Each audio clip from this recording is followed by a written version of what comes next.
visiems.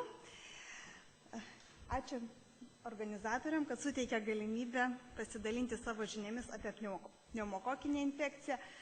Ką norėjau pasakyti, iš tiesų 2014 metai yra ypatingi metai vaikų imunoprofilaktikoje, nes netgi po 10 metų pertraukos pagaliau mūsų kalendorijoje nacionalinėje imunoprofilaktikos programoje atsirado nauja galimybė mūsų vaikams, tai yra apsauga dar nuo vienos infekcinės ligos, tai yra pneumokokinės ligos. Todėl šiandien norėčiau pasidalinti su jomis, galbūt trumpai priminti tai, ką žinoma apie pneumokokinę infekciją mažų vaikų gyvenime, bei pasidalinti naujomis mūsų turimomis žiniomis šią temą. Taigi, pneumokokas.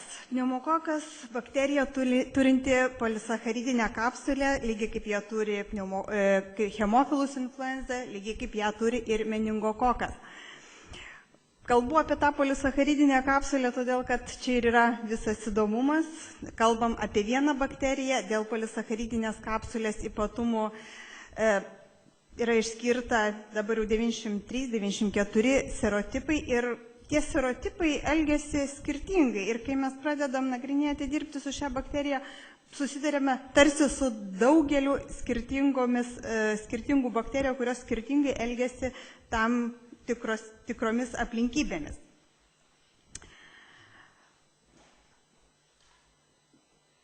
Serotipai beje svarbus dar ir tuom, kad būtent jų pagrindų yra sukurta ir pneumokokinė vakcina. Natūraliai pneumokokų gyvenamoji vieta yra žmonių nosiaryklė. Tačiau pneumokokai ypatingai mėgsta mažus vaikus. Tai yra dėl vaikų tiek anatominių, tiek fiziologinių savybių, dėl jų, sakykime, normalios fiziologinės imuninės nebrandos. Vėlgi viskas atsigręžia į tą kapsulę, kuri gaubia pneumokoką. Tai yra angliavandeniai, tai nėra baltymai, tai nėra stiprus antigenas ir dar nesubrendusi, neištreniruota mažo vaiko imuninė sistema nesugeba pneumokoko atskirti kaip kažko tai svetimo ir pavojingo, todėl jisai gali ilgiau gyventi vaikų nosiaryklėje ir sukelti įvairias ligas.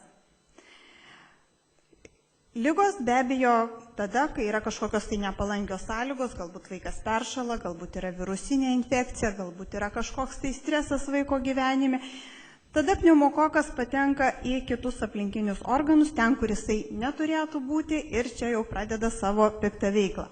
Taigi, ligas galime suskirstyti į dvi didelės grupės. Tai yra vietinės gleivinių arba neinvazinės ligos. Čia mes kalbame apie vidurinės ausies uždegimą, sinusitą, tracheitą, bronchitą. Tai yra ligos, sakykime, iš dalies nelabai sunkios, dažniausiai gydomas namų sąlygomis, ambulatoriškai, tačiau jų yra labai daug.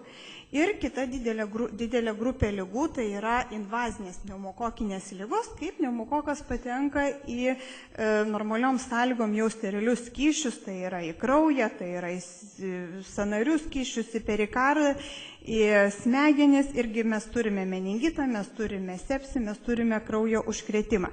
Be abejo, šių ligų yra mažiau.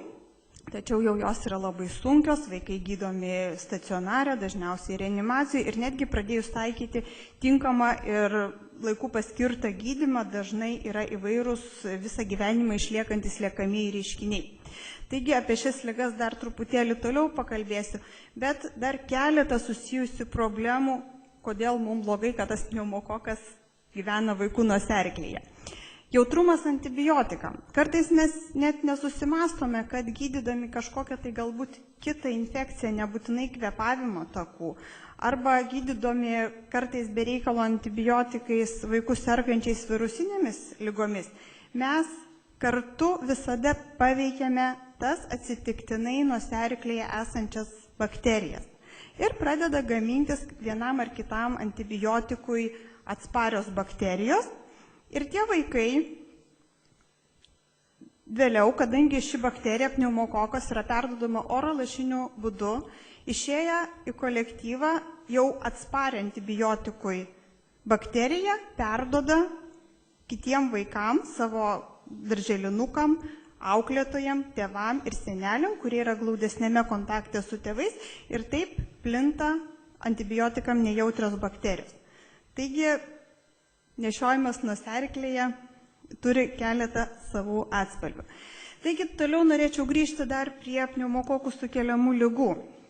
Pasaulinės sveikatos organizacijos duomenimis vien 2008 metais ir tas skaičius išlieka kasmet, pasaulyje nusinešė apie 500 tūkstančių vaikų iki 5 metų amžiaus mirčių. Visuomenėje įgyta pneumonija, vėlgi pakankamai dažna liga, kaip žinote, dažnai serga ir Lietuvoje. Nuo literatūros duomenimis nuo 30 iki 50% šių ligų sukelia būtent pneumokokas.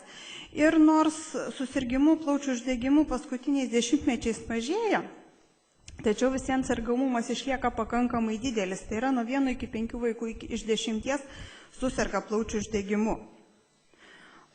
Ūminis vidurinės ausies uždegimas. Kaip matote, paskaičiuota, kad iki 3 metų amžiaus net 80% mažų vaikų bent kartą suserga vidurinė ausies uždegimu. Ir vėlgi, priklausomai nuo situacijos, iki pusės šių susirgimų gali sukelti pneumokokas.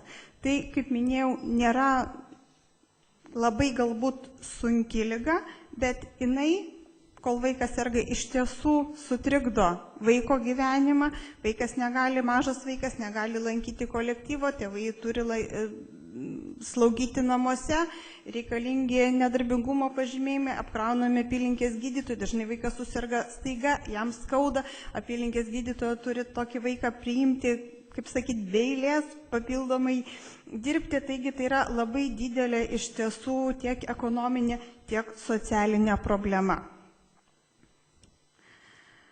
Kaip jau buvo minėta ankstesnėse paskaitose, dėja, bet sunkiausiai serga būtent patys mažiausi vaikai. Čia mes turime Anglijos duomenis, matome, kad sunkiausiai serga tiek meningitų, tiek kitomis invazinėmis lygomis būtent vaikai iki 4 metų. Tai vėlgi paskatino vaikų, pačių mažiausių vaikų skiepijimo pradžią. Kaip žinote, dabar Lietuvoje bus vaikai skiepijami nuo 2 mėnesių amžiaus, nelaukiant, kol jie augs, kol jie pradės eiti į kolektyvą, nes liga pavojinga jau tokiame amžiuje. Visada labai įdomu yra matyti ne kažkokius tai užsienio, o mūsų Lietuvos duomenys. Taigi, čia yra duomenys, kiek vaikų dėl vidurinės ausies uždegimo buvo gydyti stacionare. Vėlgi matote, kad